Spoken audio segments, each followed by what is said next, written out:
as you guys know, this is the STEMinar, the VEX IQ Strategic Approach STEMinar. So welcome. For those of you guys who are new, I said this last time and I'll say it again this time, welcome if you're new. And if you have not yet seen the previous seminars, make sure you go to our YouTube channel and watch them. They're kind of important to see, just so you have some reference for what we're talking about. A lot of the stuff we do does build on top of itself, and they're kind of different in the sense that it's a little episodic. So, it's whatever we cover today that wasn't covered previously and might not be covered again. So it's really important to get that breadth of content in by watching the different videos. So my name's Afnan. I'm going to be leading this session. I work with Nova Systemic, and they're pretty cool. To kind of get you a feel of what Nova Systemic does, we've got STEMinars, which are what we're doing right now.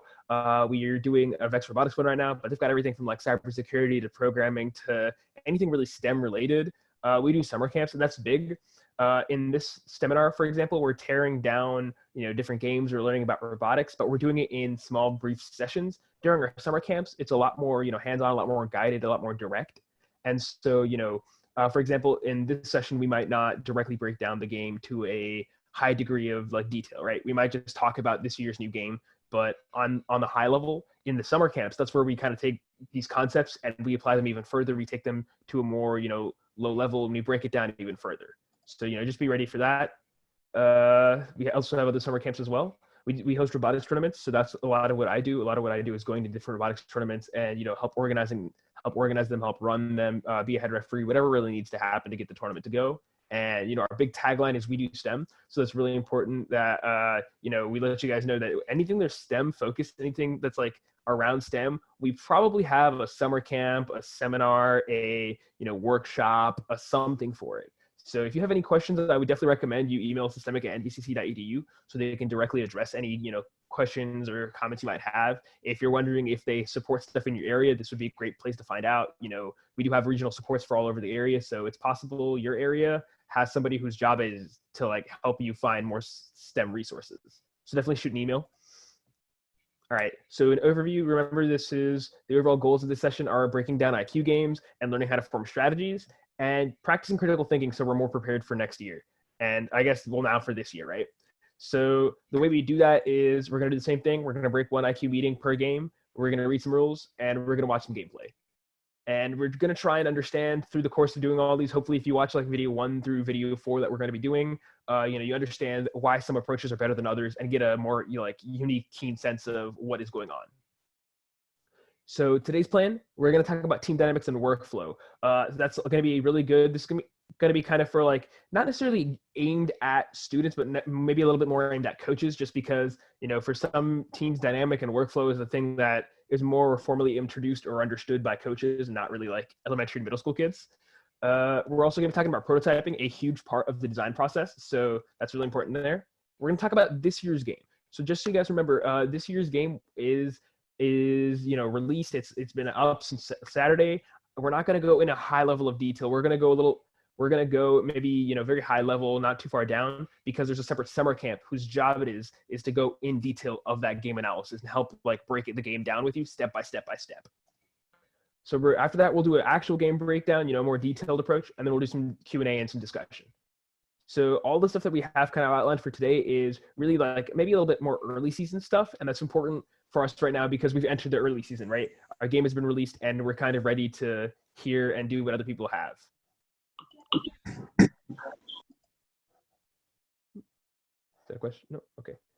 Okay, cool. So, team dynamic and workflow. So first of all, every team has some sort of dynamic. It's kind of how they work together. That's the most rough understanding of what a team dynamic is. It's how you kind of share ideas. You can have the dynamic of a bunch of friends working together. You can have the dynamic of people just trying to win. And I've seen both. I've seen friends I've worked with, or friends who I've seen been on other teams, and they're just a bunch of friends working together. They're not necessarily being super serious about, hey, we need to win every single match and we need to spend every single second on the grind. But they're sure that, because they're friends working together, that success will follow them. And that's one train of thought that's approaching the design season. I've seen other teams who are just, hey, we're really cutthroat. We're here to win. Everything we do is for the specific purpose of winning. And although that is one team dynamic, it does tend to be a little bit more toxic, a little bit harder to see pan out at times. And so we're going to kind of talk about, the different dynamics you can have and different things to notice for dynamics. So it's important to understand the dynamic that your team has. Every team is its own little ecosystem of a bunch of different people interacting together. And, they've everything from, students seeing each other as students to students seeing the coaches as coaches and vice versa and such, right? It's important to understand that, your dynamic kind of defines how your students will interact. And it's not necessarily something you can always control, but it's something you want to be aware of, just so that you can have some insight or some second way to think about how your students are interacting. So it's important to identify bad dynamics. That's a really big thing is, there are dynamics that are not very healthy. And so you can get anything from, the dynamic of one student thinks they're in charge and doesn't want to listen to any of the other ideas of the other students, to the students who really don't like to work together, or, the students don't respect you as a coach, or whatever it might be. You need to definitely identify those dynamics and see if you can make active decisions to change those dynamics so that the team lasts longer. I've definitely been on teams where, although, we're pushing product, we're getting robots built, we're winning some awards here and there, by, mid-season, we start to kind of wonder, is this worth it? Do we want to continue doing robotics? Do we want to continue the season when we're not having a good time, or when the dynamic makes it not pan out well? And so, you want to make these active decisions, especially now that we're in the early season. Take advantage of this time to really, look at the dynamic of your team and how they interact and how they work together, to make sure that, this is something that can scale. This will pan out and it'll be healthy in the long term. Because if it's not, then you're probably going to find your kids kind of feeling drained or not motivated by mid-season, maybe late season, if that. But it's a really important thing to identify. So, you don't have to formally declare like, hey guys, this is going to be our dynamic. You might just have to do some adulting, or do some noticing of how these students interact, and saying, maybe that's not really healthy that student A doesn't ever listen to the ideas of student B, or that, if two students get into a disagreement, they just kind of argue until both of them go their opposite directions. That's not necessarily a healthy dynamic, but it's important that you recognize these dynamics so you can maybe make the decision and say, hey, if you guys have disagreements, here's the formal process for, resolving these disagreements. If you guys want to share ideas, this is how we share ideas. Teaching the kids the lessons of how to kind of voice opinions and how to respect other people's opinions and thoughts. So, possible characteristics of a bad dynamic, I'm going to try and list a few. These aren't necessarily like, if this happens, it's a bad dynamic. It's just some things that could imply there might be some rough dynamic there, right? So we've got people don't feel comfortable talking to everyone together or individually. And so what that means is, you might have a student who is not feeling fully comfortable with the team that they're working with. Either they don't feel comfortable sharing their ideas in group work or in the team, or they don't feel comfortable talking to a specific student individually. And so, it's possible you just have shy students. It's a thing. People are shy. But it's also possible you might want to look at it for another second and say, maybe the student does not feel comfortable with another student. Maybe the student doesn't feel comfortable sharing because they know that the other students or some other specific student will just shoot their idea down immediately. And so if you try and notice that dynamic, you can definitely identify every time this person shared their idea, they've immediately been shot down, not even given the chance. Maybe you want to say, hey guys, let's take a second and let's give everyone at least 5 minutes to share their ideas, or at least 5 minutes to present themselves, right? So that sort of active decision that says, that prevents a student from feeling like their opinions aren't valuable, because that's the last thing you want to have happen, right? These are students who are kind of going into STEM. These are students who are they're getting a lot of exposure to these stuff early in their life, and you don't want them to have a really bad experience that polarizes them and makes them say, hey, this is not for me. It's terrible. I don't want to ever do this again. So, people can't rely on one another to do something. If you notice that, your students can't necessarily rely on one another to get work done or to just do something, student A asks student B, hey, could you please, add this wheel to the design? Hey, could you please look at the notebook? Could you please, write some code? And they can't rely on other students to do that. That might show that your students don't trust one another. And when you can't trust one another, you can't really get effective work done, right? It might be that one student doesn't like listening to the other students or doesn't want to listen to the other students. And if that's the scenario, you definitely want to, take care of that, because it's a team dynamic. It's a team. You have to get your students to work together. They have to understand that, although they might have ideas, other people's ideas are also valid, or they're also important. And that, there's that push and play, there's that communication going on. Is that a question? No? Okay. So lack of communication, that's big. And we talked about that in the previous session, or previous seminar, excuse me. What communication really is. It's that exchange of, information going back and forth. And that is that two-way street where you need people directly talking to one another and directly understanding the ideas that they have, right? And so if you don't have communication, it's really, really common or really possible to have students on different pages or not really understanding one another, right? Where one student might try and say, hey, I need you to please help me with this prototype. And another student might say, okay, but really just sit where they are and not get up and help them. And so it's that lack of communication that might imply to you that you need to,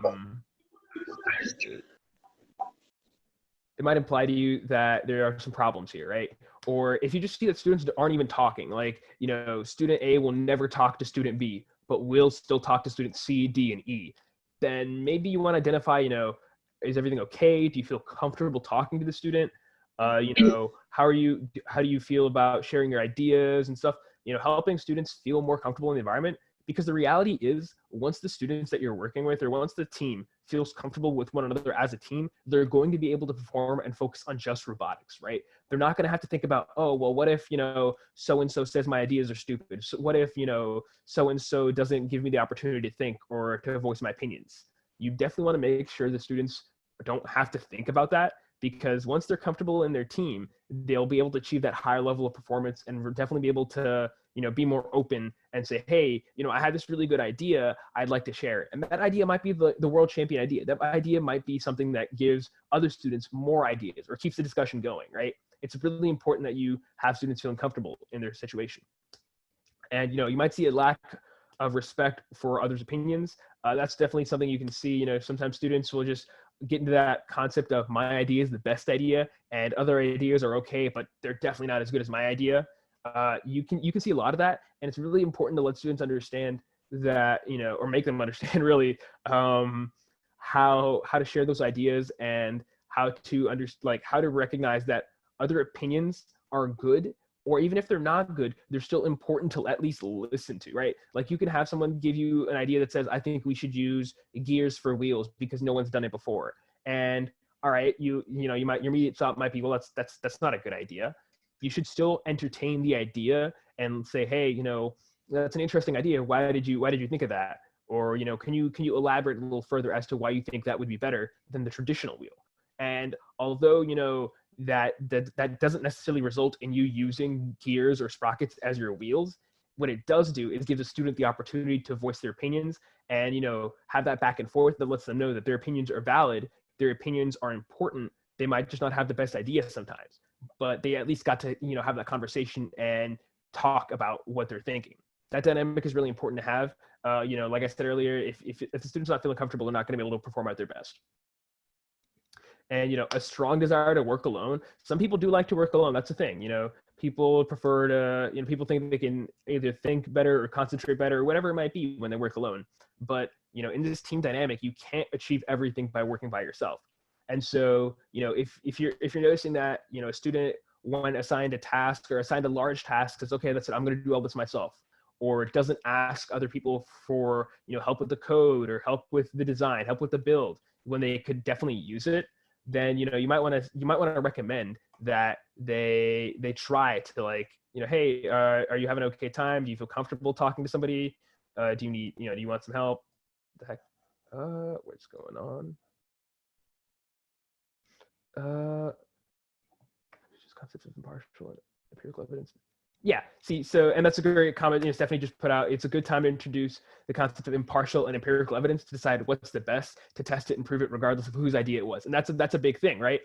Sometimes students don't understand that there are kind of numbers or facts behind the opinions. They just kind of see them as somebody else's idea. So it's always good to even entertain the idea and say, let's try using gears as wheels and see what happens. At least entertain it and see what happens, and prove oh, that was a good idea, but it just didn't work out well. Maybe we can try again some other time, or maybe we can try another idea that might work a little better. So getting that empirical evidence to definitely help back up the claims. So now we're going to talk about workflow. And so what is workflow? Workflow is kind of like how does the work get done? Yes, you need to program a robot. Yes, you need to build something that can score points, but what is the proper process to do that? You know, it's more, it's not like the, oh, put the pin here and put the wheel there. It's what is the overall like path of idea to final design. And so, you know, many teams, they kind of just make decisions as they come. They say, oh, you know, we're just going to keep building until we need to add wheels, and then we'll add wheels. And, you know, we'll just keep building and building and building. And yeah, you know, building is how you get stuff done, but that's not a workflow. That's just you kind of showing up, talking to the people and putting parts together. Workflow is more like, you know, what are the processes I need to go through? And it's kind of good to have some sort of maybe like a, not necessarily a super formal workflow, but some semblance of a workflow that your students are familiar with, or they understand what the workflow is, so that no student is ever left questioning, you know, well, what am I supposed to do now? Like, well, we built some robot. What do we do now? Do we practice with it? Do we program it? Do we just take it apart? What do we do? So, you know, having a good workflow can save a lot of time. If a student knows all the different things, you know, hey, I've shared my idea. The next step in the workflow is, you know, get review, get opinions on my idea. And then after that, once I have my feedback, I can start, you know, making a version 2. Once I have my version 2, I can start building, I can start prototyping. Having these, like, you know, they're kind of like small milestones that your student knows they need to achieve. They know that before they can start building the robot, they need to have gotten an opinion on their design. And before they can get an opinion on their design, they have to brainstorm with their friends. Before they can brainstorm with their friends, they have to identify the challenges.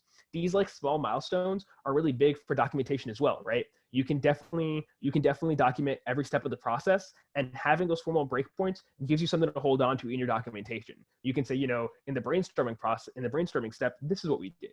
And, you know, in that brainstorming step, somebody said that this is what they think about that idea, and these are the problems with it, and we can identify that and fix that. Understand that having a very good workflow is, you know, is really good. It saves a lot of time, but when it becomes very complex, you can waste a lot of time. So, you know, it's important that when you're creating this workflow for your students, you don't make it full of, you know, and even students can make their own workflow, but it's important that it's not filled with a bunch of different things before you can do one single thing, right? Students need to be able to kind of see the rough outlines as to what they have to do, but not be inundated with small tasks and small things that they have to do before they can get anything done.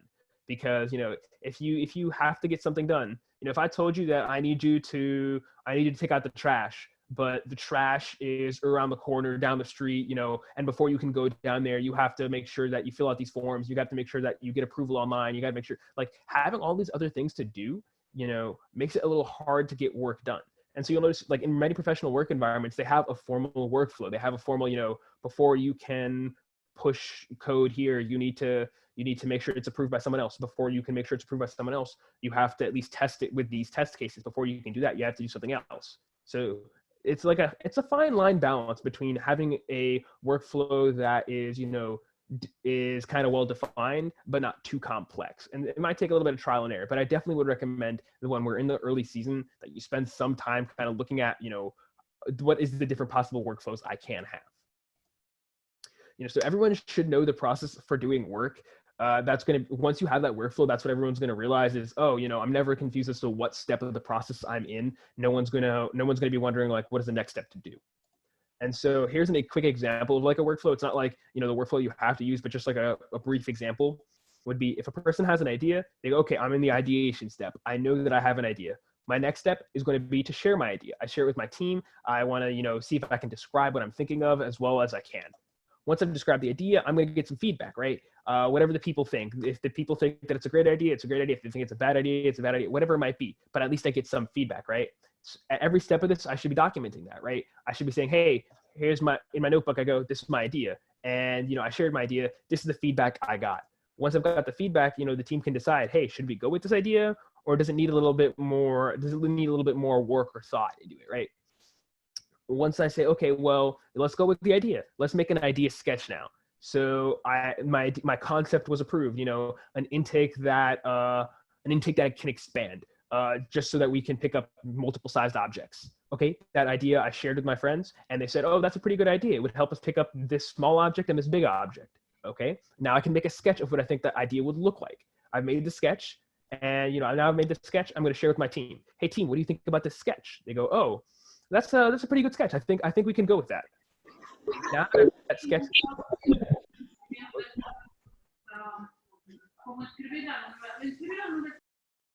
All right. Oop, sorry. Yeah, make sure we're muted, guys. So, now that you've got that sketch approved, you can kind of begin prototyping, right? You can say, okay, well, according to the drawing, I need to have this long plastic, and I need to have this big wheel, I need to have all these things. Once I've got the prototype, I can begin improving on that prototype, right? And so now we're kind of in that constant stage of looking at the prototype, improving, looking at it, improving, doing some tests, getting feedback, all that.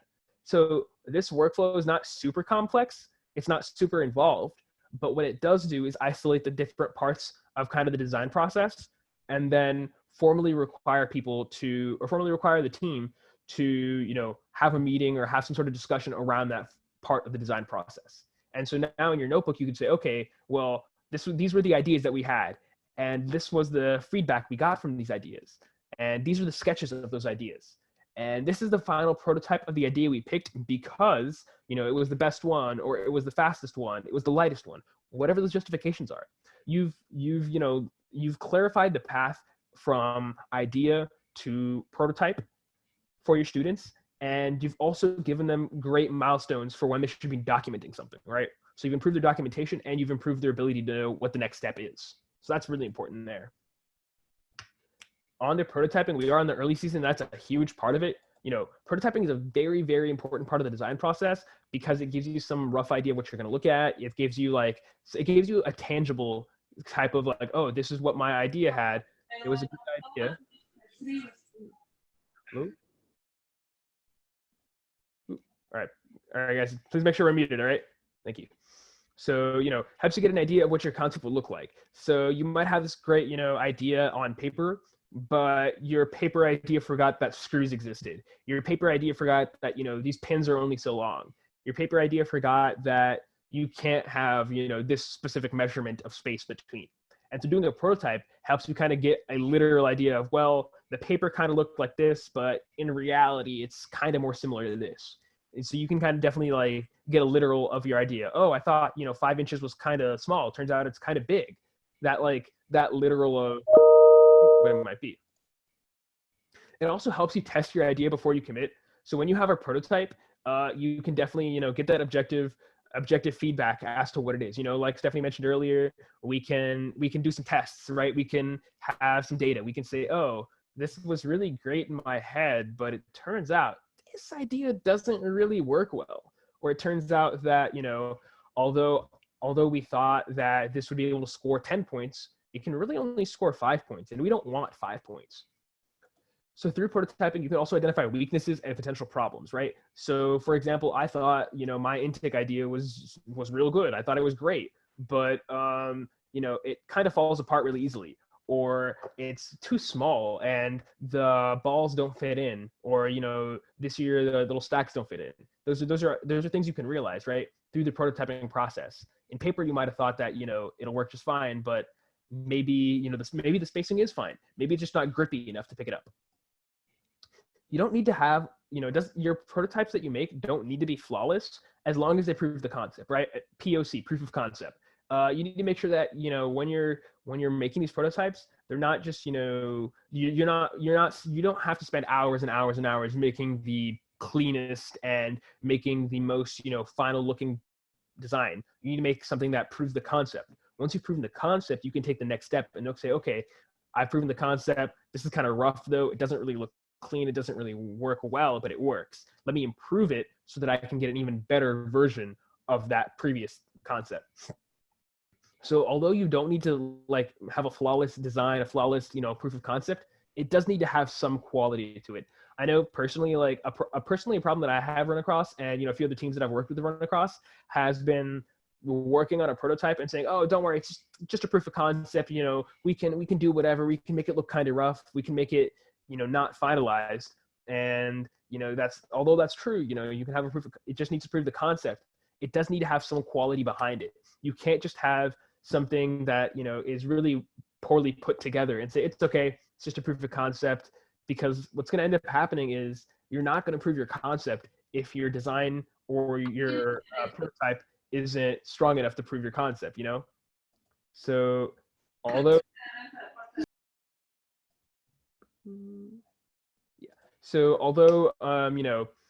although you might have a great concept, you're not going to prove that by having something that's held together by one pin and something that isn't really, held together well at all.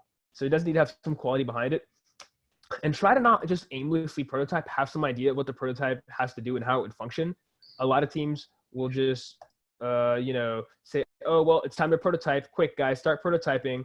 And in that, in that chase of prototyping, they'll kind of just say, oh, well, what am I even making? They'll just take like random parts and pieces and put them together and wonder if that works. And, although you can take some parts here and some parts there and see what happens, a better way to approach your prototyping is to have like defined things you're trying to prototype, right? If you're trying to prototype a drivetrain, if you're trying to prototype a base, then you don't really need to, grab certain things. You don't need to say, oh, well, I'm gonna make a drivetrain. Let me use a sprocket instead of a wheel. Let me use a gear instead of a wheel. You don't really need to do that. You have some idea of what the prototype's going to be, how it's going to function. So you make sure you're like chasing a specific desired goal. You're not just saying, oh, I need to pick up this ball. Let me just put a bunch of stuff and see how it works. You want to say, oh, well, maybe I try side rollers or top rollers, or maybe I try a scoop. Maybe I try this. Now that you've got the concept of a scoop, the concept of a top, the concept of a side roller, you can then go forward and say, okay, how am I going to implement this in my prototype? And, don't just use your prototype as your final implementation. We should understand that, although the ideas we have are great, and although the implementations we do, the proof of concepts we do work, there's a lot in between that proof of concept and the best version of that design. And you should try and chase that, right? You should try and understand that, this prototype, although it works, it could be a lot better. It could be slow. It could be too heavy. It could not fit properly. It could cause the plastic to bend. It could cause the robot to tip backwards. And those are small things, but they add up when you have all of them as a problem, right? You definitely will notice that problem overall. So, don't just use your prototype as your final implementation. Okay, maybe your competition is tomorrow and all you have is a prototype. Sure, go with it. But understand that that's not going to be the final thing you have. The first idea that we have is, always normally an okay idea, but it's not necessarily the best idea. Try and make a few prototypes that are definitely different altogether. Try to avoid getting anchored onto that first idea you've had. And that's the thing that I've noticed is, once we see some design, once we have created something, we tend to anchor around it. We tend to say, well, let me make another prototype. And that other prototype you make just ends up being a slightly different version of that first prototype you made. Try and make prototypes that are different concepts altogether. Something that's like totally out of somewhere else. That is, okay, this intakes a ball, but it does it with a scoop instead of a roller. Or this is a lift, but it's not another 6-bar, 4-bar. It's a scissor lift or something. Doing that type of difference kind of lets you look at all the different possibilities. You're not just looking at one thing. So, try and avoid getting anchored on just the first thing you see. That's also how we see a lot of like the meta things. Once you see some YouTube video of some robot, everyone goes, oh, I could make something like that, or, oh, I can make that better. And they really just end up getting a similar or watered down version of what they saw. So, try and make different concepts, try and make different prototypes that are definitely, exploring different avenues. You want to avoid getting anchored, because then you can, get a wider view of the game and find the best possible thing for that game. Excuse me. So in our prototyping, here's an example of a prototyping process. Let's brainstorm with some ideas, and then, let's pick a few that are good. And once we've got a few that are good, we can try having everybody prototype the same idea, saying, okay, can I have you, and you please try and prototype a lift. And so, we'll see, oh, well, person A just made a 4-bar. Person B just made, a single 1-bar arm. Person C just said that we don't need a lift. We can do it this other way. That's totally fine. And, they're totally different prototypes for the same idea. You can then say, okay, oh, I didn't think about thinking it like this. I didn't think about it like that. I didn't think about it like that. Once you have those different prototypes, you can then defend or justify your idea, right? So having a formal session where people defend and justify their idea is pretty important, because it helps identify the different flaws or the different strengths of ideas. let's say person A, person A who made the 4-bar says that, oh, this is the best idea because it's very simple and, it gets the desired height we need. But person B says, I see that your prototype is good, but I think that it's going to be a little heavy. I think it might be better to, do something that's a little lighter and something that's a little faster. And person C says, well, you guys all have great ideas, but I think that we don't need a lift. I think we can achieve this without, making a physical lift. And here's how. Having that defense and justification is also great for your documentation, because now you can, in your documentation, you can say, okay, here are the different ideas we had. Here are the different drawings for the ideas we had. Here are the strengths and the weaknesses of those different ideas we had. And, those strengths and weaknesses are found by other people, not just yourself. Because when we have an idea, we tend to be a little biased. We tend to think that, this idea is, you had the idea because you thought it was good, right? You thought that this was a great idea and it's going to be super good, but you might have forgotten a few details. So that can be fixed by having your, the rest of your team look at the different angles of your design and find different flaws or different weaknesses. So, when you give the justification for idea, people are also trying to find flaws and weaknesses and seeing how they can fix the concept or the implementation, right? So let's say that every student gets 5 minutes, and in those 5 minutes, like we said, they hold up the design and they go, hey, this is my prototype. I think it's the best prototype, or I think it's really good at, scoring points because it's fast. I think that it's really good at, lifting up things because it can get high enough. I think it's really good because X, Y, and Z. So now we have a list of all the pros. Other people will now say, okay, I think that's a really good idea. Good job on that. But what if it looked a little bit more like this? So it didn't do this. What if it was a little lighter? What if it was a little faster? There are different flaws that we're trying to find, and we're not just saying that the idea is bad, right? We're not saying that, oh, this idea was terrible, and why did you think of that? We're just seeing different things that maybe the person didn't think of. You don't need to stand there and put in front of the firing squad. You just need to kind of have all that out so people can share their ideas. Understand that this isn't an argument. A lot of students will get into that habit of saying, here's my idea, and they defend their idea. They give the justifications for it. And then when anyone else says, oh, well, did you think about this? They get really defensive. They go, no, that's not right. I totally thought of that and this and that and this and that. They get into this kind of argument and defensive nature. We don't want to argue about the designs, right? We just want to present what we have and then take all the criticism, all the opinions, all the criticism. We want to take that because we can write that down. We can put that in our documentation, and then we can say, okay, well, now that we've taken all of that back, let's see how we can improve that. Because chances are, if somebody had some sort of, criticism, some sort of some sort of flaw they saw, then either they didn't fully understand from your justification or your defense of yours, or they just don't, or they definitely see a flaw, right? And it's better to have those out there and say, okay, well, I thought it was pretty fast, but you thought it was pretty slow. Let me see if I can make it even faster, right? And so you wouldn't have thought to make it even faster if you just, dismissed the fact of it being slow. But maybe because you made it faster, you were able to score 10 more points. And that person's opinion was valid. And you had a great idea too. Yours was originally fast. It just needed to be a little faster. So, not getting into the state, into that state of just argument is really important. Try to be constructive in your critique. Critique is definitely saying, giving critique is like saying, hey, I recognize you have an idea, and I recognize the thought you put into it, and I respect the thought you put into it. However, I would also like you to consider these other factors that I think you might have overlooked. It says that it says that that the person is trying, and the person is putting their best foot forward, but they're not fully there, right? You don't want to just slam somebody's idea and make them feel bad about themselves, because what's going to happen after that? They're not going to share their ideas again, right? You're going to miss out on a bunch of valuable ideas or opinions that person could have. And it might be that those opinions are something that help you come up with another idea, right? I've often been wrong about ideas and designs. And just because I shared that, though, somebody else got another idea. And although my idea wasn't the one that was the final one, it helped create that final one. I felt like I definitely was a part of the team.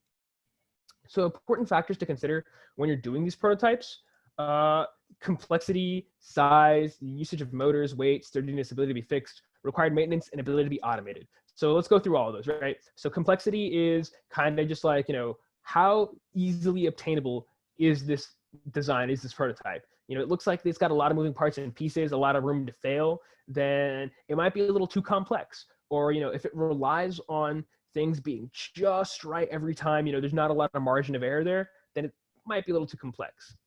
When we're making prototypes, sometimes size becomes a problem. Sometimes, although your intake picks up the object, it also doesn't fit on the robot, or it's too tight, it's too big, it's too small. That can really often happen. So, although this is a prototype, it doesn't have to be perfect. It has to be scalable to a size that's better, right? So maybe the prototype is too big, but that's fine. It's a prototype. Ask the question, can we scale this down? Can we make this smaller? And then you can say, okay, well, if we can make it smaller, then I don't think there's a problem with the size, right?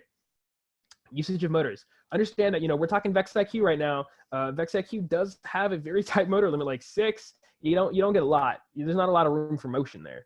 So, if your one idea is good, but it requires 3 motors, then you might want to consider, is there a more efficient way to achieve the same thing?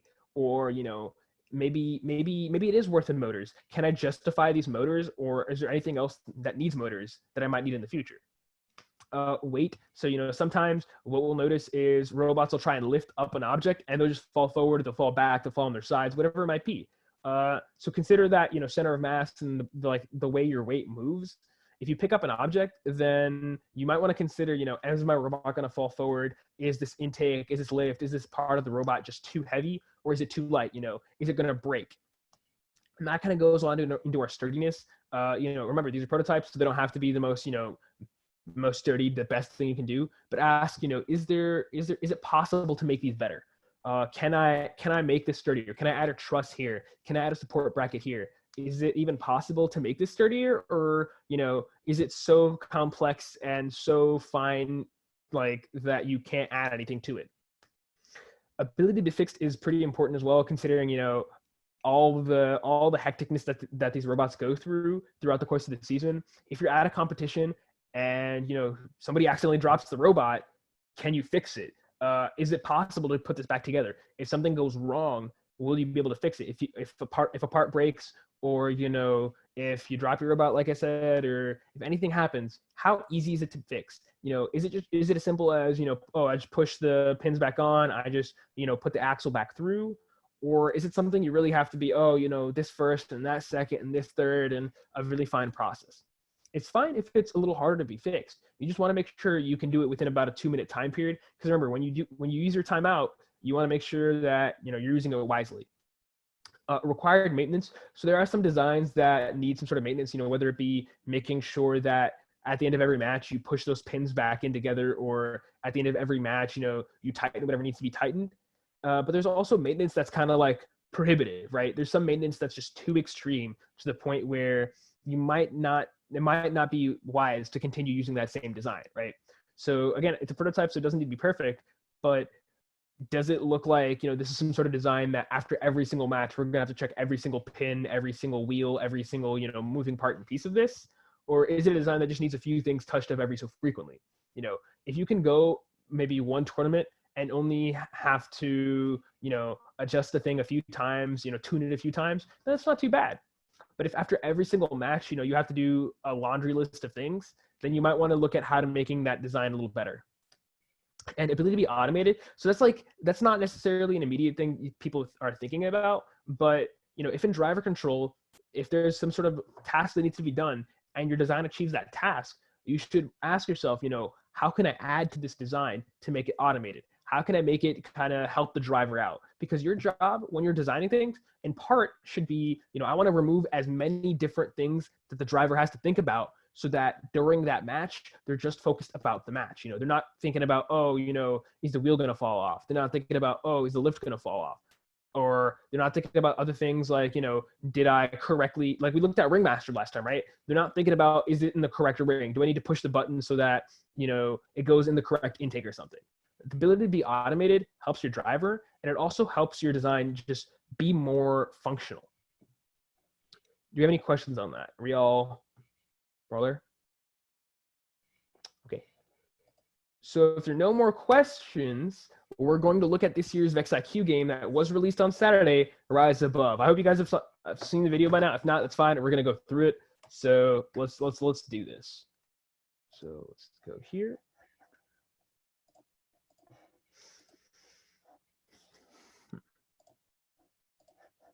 All right, let's share our screen.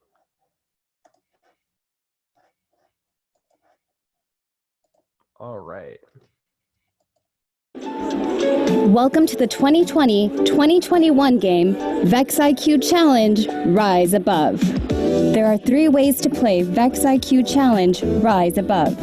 First, 2 teams will collaborate in 60-second teamwork challenge matches, working together to maximize their score. Both teams will receive the same points. Each of these teams will consist of 2 drivers and 1 robot. One driver will operate the robot for the first half of the match, and the other driver will operate it for the second half. Second, each team will have the opportunity to compete in the Driving Skills Challenge. In these matches, teams have 60 seconds of driver-controlled time to score as many points as possible.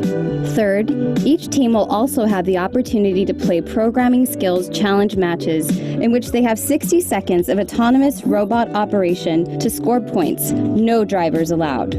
Scores from the Driving and Programming Skills Challenges will be combined to determine a Robot Skills Challenge champion. VEX IQ Challenge Rise Above is played on the new, wider field, measuring 6 feet by 8 feet. Robots and game objects start on the field in predetermined positions, and there are 9 goals located around the field. Be sure to double-check the robot size rules this year, as they may not be the same as previous VEX IQ Challenge games. The scoring objects are risers, with a height of approximately 8.75 inches and a width of approximately 7 inches. There are a total of 27 risers on the field. The object of the game is to score as many points as possible with your alliance partner by scoring risers in goals and completing rows. Each riser scored inside of a goal is worth 1 point. Each riser stacked on top is worth 1 additional point. If teams score 3 risers of the same color in a row, they will have a completed row and will earn an additional 3 points. If teams can stack 3 risers in the same goal, and that goal is part of a completed row, they will have a completed stack and will earn an additional 30 points. Teams will have to experiment with different scoring configurations to figure out the most efficient way to score points. For official game rules and robot requirements for VEX IQ Challenge Rise Above, please see the game manual. Okay, that was pretty interesting. Looks like there's quite a lot to be had there, right? So if you go back here, you know, there's a lot to notice. What did you guys notice when you were watching the video?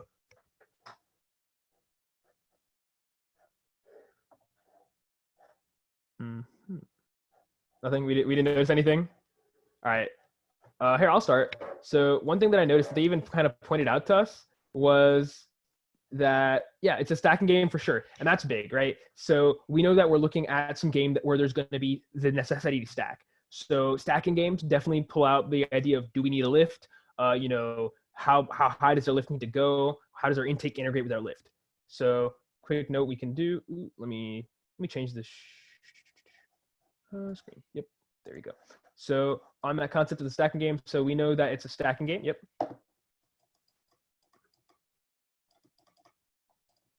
So stacking game. So we're looking at that. So you guys notice the field's a different size, right? That field is big, right? They said what the increased field size was? There are a total of 27 risers on the field. The object of the game is to score as many. I don't think they stated it. There are 9 goals and game is played on the new, wider field, measuring 6 feet by 8 feet. 6 by 8. Okay, so that's an important notice to take, right?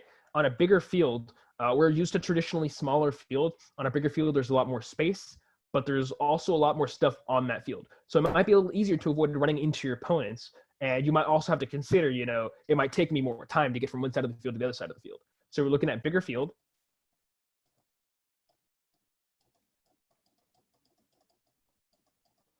So that's important. What else have you noticed, guys? 6 by 8. There you go. Thank you, Oscar. Yes.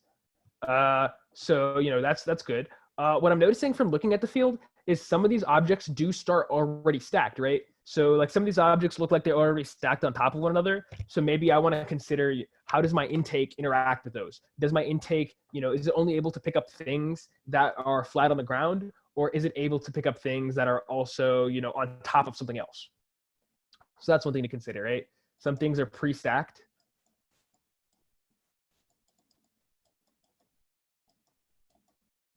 So some things are pre-stacked. Let's see.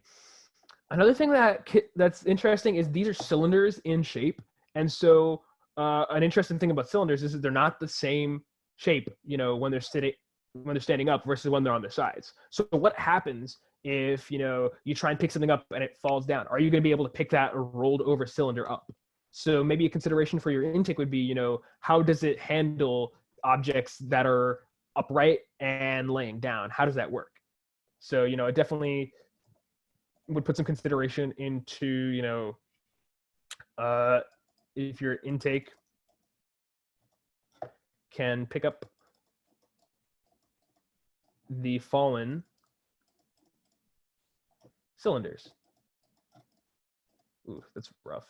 I'll work on my handwriting, don't worry. But yeah, so that's really big. Additionally, what we saw was the point values were, kind of really, there's a large gap in between them, right? Like there's no other way to say that. There was 1 point for getting there was 1 point for just scoring the riser, but then there was 30 points for getting it in a completed row. So that's huge, right? And so if you look at it now, we see a 3x3 with 3 different colors. So technically, there are 8 rows there to have. There's like the 1, 2, 3, 4, 5, 6, 7, 8. But realistically, we should never really want to put things along the diagonal, because if you put, a teal along the diagonal, you no longer can have a completed row for any of the other rows. So make a note that, when you're scoring, maybe you always want to score in straight lines, or vertical lines or horizontal lines. So that's like something to consider, right? There's also the important consideration of, where these things are put and how you're going to get to them. It looks like, right off the bat, you're going to be surrounded by a lot of them. So whatever your robot design is, might need to consider, how am I going to move without knocking things over? So that's pretty big. How many can you hold at once? If we look at the math for this, we're assuming. Let's pull up our game rules real briefly. I said we're not going to go into this in detail, so we're not going to try and go too deep into it, but we are going to peruse a little bit through our game rules. Okay, so here we go. So we've got 9 orange, 9 purple, and 9 teal games. And so, looking at this, what I see is, well, that's interesting. So this like teal one right here starts kind of in the middle on top of those, right? So let me go to let's go to a 3D view right here. Yeah, so that teal one is not perfectly sitting on top of something. It's actually balanced in between 2. So maybe you have to make some intake mechanism that either accepts the fact that it's not going to pick up that teal one, or tries to pick it up off the other 2 before it picks up those 2 as well. Additionally, if we only have 9 orange, 9 purple, and 9 teal, 1, 2, 3, 4, 5, 6, 7, 8, 9. That means I can get a 3 stack on every single one of those, right? 1, 2, 3, 4, 5, 6, 7, 8, 9, 9, 8, 7. Yeah. So I can get a 3 stack on every single one of those goal zones, and that should definitely be my goal, right? Because that's a 30-point boost right there. And so, when you're looking at 30 points, it doesn't, like, the 1 point you're getting for doing the just putting the riser in the goal might not be a lot in comparison to the 30 you could get. So definitely, if you're making a design, you want to chase the big points, you definitely want to be chasing something that can, hold 3 at once.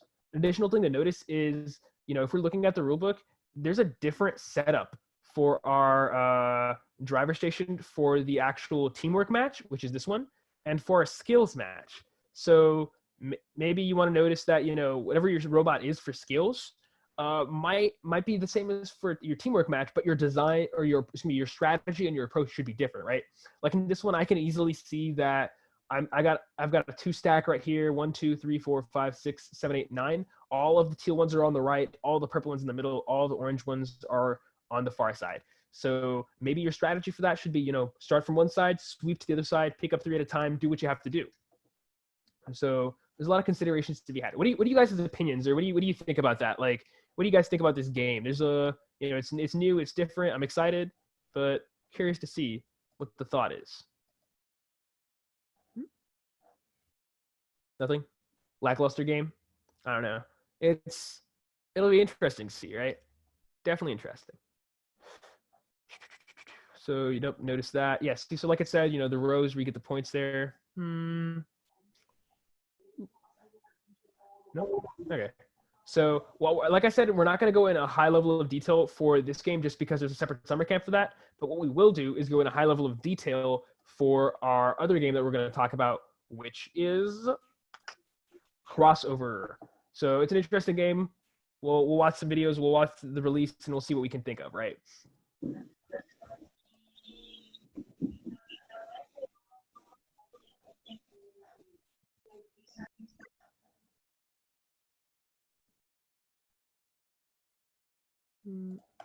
IQ Challenge Crossover is played on a 4-foot by 8-foot field. Robots start on the field in the predefined starting positions. The scoring objects used in VEX IQ Challenge Crossover are 5-inch hex balls. There are a total of 28 hex balls on the field that are a part of the game. The object of the game is to maximize your score with your alliance partner by scoring hex balls into the matching scoring zone for 1 point, scoring hex balls into matching low goals for 3 points each, and scoring hex balls into matching elevated goals for 5 points each. You also earn points for parking robots on the bridge at the end of the match. 5 points for 1 robot, 15 points for 2 robots, or 25 points for all robots parked on a balanced bridge. For official robot requirements and official game rules for VEX IQ Challenge Cross. Okay, so that's interesting, right? So if we're looking at that game, we had some point disparity 1, 3, 5, and then 25. So we definitely want to be chasing that 25 points. Another interesting thing to note is how you can't just do this game. You physically cannot play this game on your own. You need to have an alliance partner that can be relied on to pass you those hex balls, right? Because you have to score them on the opposite side. So that's pretty big. What do you guys think about that? I'm gonna pull up the rules real quick. Where is it? There you go. Yeah, so let's see. If you go through our rules real quick, so you're noticing that bridge is right there, teamwork, yada, yada, yada. All right, so starting position, driver station, blue scoring zone, orange scoring zone. The bridge, yep, so 14 by 24 bridge. Okay, so we have an idea of the size of our bridge. So we maybe want to make sure that we can fit 2 robots on there, right? If it's 14 by 24, then we should make our robot so that it's 14 by 12 maybe, or maybe some dimension where it's really easy for the opponent robot to get on there. Also, it's not guaranteed that that bridge will be in your direction, so you can just drive up a bit. So you might need to make some sort of mechanism to help either bring it down or use your intake or something that can tilt it towards you. All right, so we've got our elevated low goals. We've got our elevated goals and our low goals. Okay, that's not bad. Hex balls are 5 inches, so they're going to be kind of interesting to play around. Scoring zones are 13, 20. Students, scoring. Okay, here we go. So 1 point for the low, okay. So in the zone is 1 point, 3 for the low goal, and 5 for the elevated. Okay, so we now have some understanding of what our points are going to look like, and then 1, 15, and 25. So immediately what that tells me is how many elevated goals do we even have, right? So if you look at the field, we've only got 1, 2, 3, 4, 5, 6. So 6 elevated goals, each worth 5 points. So that's about 30. That's 30 points right there, right? So 30 points and 25 points is rather close. So now I know that if I'm looking, if it's the end of the match and I haven't necessarily gotten all my points up, but I can get them up, it might be more beneficial to look at the field and say, hey, both me and my alliance partner at the same time, if we just score in both the elevated goals, we overweigh the bonus we get for being on that little bridge right there, right?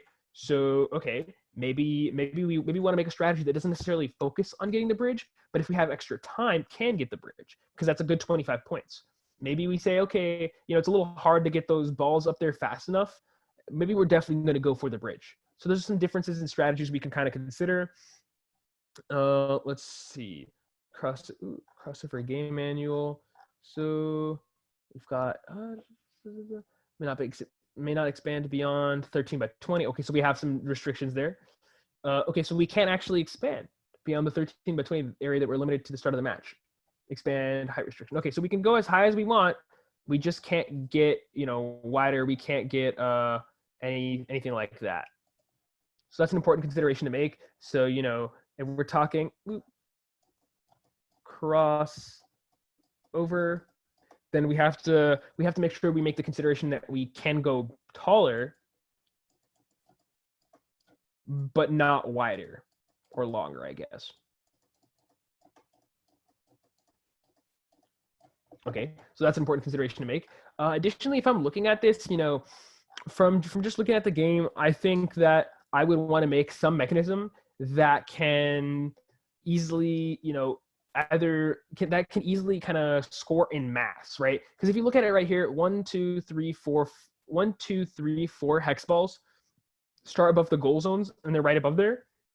I need to make some sort of mechanism that can either sweep under that high goal, right, or sweep under the elevated goals, because I can't reach that just by like intaking. I might need to make some sort of like fork mechanism that gets in there. And whatever fork mechanism I use to pick that up, I can maybe have some sort of dumping maneuver to do that. So there's some important note to be had there. Yeah. I also get points just by putting the balls on the correct side of the field. So those hexaballs that are elevated up that start not on the ground, I might not need to make a mechanism to pick them up, right? I might just need to try and nudge them for them to fall off, because most of the hexaballs already begin on the ground, and I can get a lot of points from just getting them off the ground. So it's really possible for me to just say, hey, I'm only going to make one mechanism to pick up hexaballs, and it's going to be designed to pick them up off the ground, because I only miss out on 1, 2, 3, 4 hexaballs, so 8 hexaballs total for not getting them, when I have a bunch of other hexaballs that I can get from just not even worrying about it. Maybe ramming them is enough. So that's an important consideration to be made. Does anyone have any other important things they think would be important design considerations? I'm open to opinion. Well, okay. So one thing we can try is let's watch some gameplay. So I picked out 2 videos here. Ooh. So we're looking at our first place Worlds Finals, and we're going to identify why they became the first place, why they won all of it, right? So let's kind of break it down. We're also going to put this at maybe 0.75 speeds, so we can break it down step by step. Okay, so they begin. So immediately this person begins, they've got a roller intake, and they're starting with that line of hexaballs, right? So that's big. Also a large capacity, so they don't want to have to go across the field multiple times. So that's one consideration they made, saving a lot of time there. They've also, didn't even make a specific mechanism to get those balls down. They just hit them. So, okay, immediately quick sweep. Our partner's doing the same. They're having a bit of a tougher time because they're using a forking mechanism. So, okay, maybe the nice thing that the other person noticed was that these hexaballs have these protrusions, so we can pick them up very easy. Additionally, once the people cross, you'll notice that they're never going to go back across that break. They just kind of accepted that, I want to get all my points, go over once, and then go for the bridge. Okay, so one massive score going in here. Okay, so here's another good thing. The ability, because those goals are stacked right above each other and right beside each other, if you make a massive scoring mechanism, you can take advantage of all the goals at once instead of having to score once, score once, score once, score once again. So that's another consideration to be made, right? Additionally, trying to get up the bridge and balance. And then, they still have 4 seconds left, and they've decided that, they didn't even go for those other hexaballs. So that's an important macro decision that was made. They recognize that, it takes a lot of time for us to get up this bridge, and it's worth 25 points. The one hexaball is worth 1 point. I don't care about 1 point if I can get 25 points. So those are good macro decisions that were made in the driving. In terms of the design, the decision to have a large, holding capacity so I don't cross over multiple times is really good, because that saves you a lot of time, right? If it takes you, how much ever time to pick them up, you only have 1 minute in the match. You don't want to waste it just driving back and forth. You want to always be putting points up. So that's good there. Another one, and this is going to be a skills run.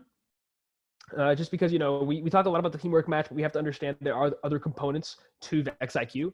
And so we're going to look at, where is it? So what you should notice is this robot was definitely designed a little differently so it could take advantage of the skills portion. So starts off, picking them up off of the actual, off that little barrier, which is good because, I would not have thought of that if I was making a teamwork design robot, right? So, and it takes advantage of that, scores them up over there. And you'll notice in the backside of that robot, it has picked up 3 hexaballs as well. So it can pick them up and score from 2 different sides. So that's a thing I would not have thought of if I was just making a regular, regular teamwork match robot. So there's that. Okay, uses the same mechanism again, picks up another off there. And let's see, they're going to make a score. In that backside, you should notice that they now pick up 3 of those hexaballs, right? So that's cool. You've noticed that although they do have to go back and forth a few times, they've made mechanisms so that they can maximize the amount of hexaballs they pick up, and they can have 2 different color hexaballs at the same time.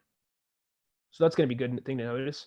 Additionally, they're going back up here, and they've decided that that's it. They're not going to risk anymore. So 91 points is pretty big to be putting up in a game where the maximum number of points you can get is 25 by having a balanced bridge, and also just 5 points per elevated goal. So that's pretty big.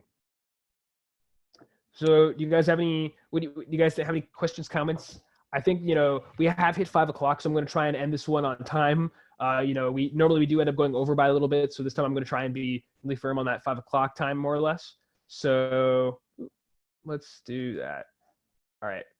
They missed the outer lower goal both times. Yeah. So, and that's a good comment, Oscar. So, they definitely missed out on that outer low goal just because they focused on getting those 5 points there. And so those are missed points, but they had to make a design decision as to whether they wanted to get, a lot more of the 5 points or try to get a few more of those smaller points. Maybe they thought their time was more valuable spending all of it trying to get up that bridge instead of trying to get those small points. But those are important considerations to be made, right?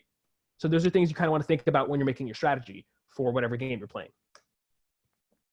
So do we have any questions, comments, any Q&A I can do? Whether it be about, crossover, whether it be about the new game. Yeah. It was up to chance. Yeah. So sometimes you do have to let some things up to chance. You can't control everything, but you definitely try. All right. Any questions or comments? No Q&As? That's fine. All right. Well, thank you guys very much for coming out.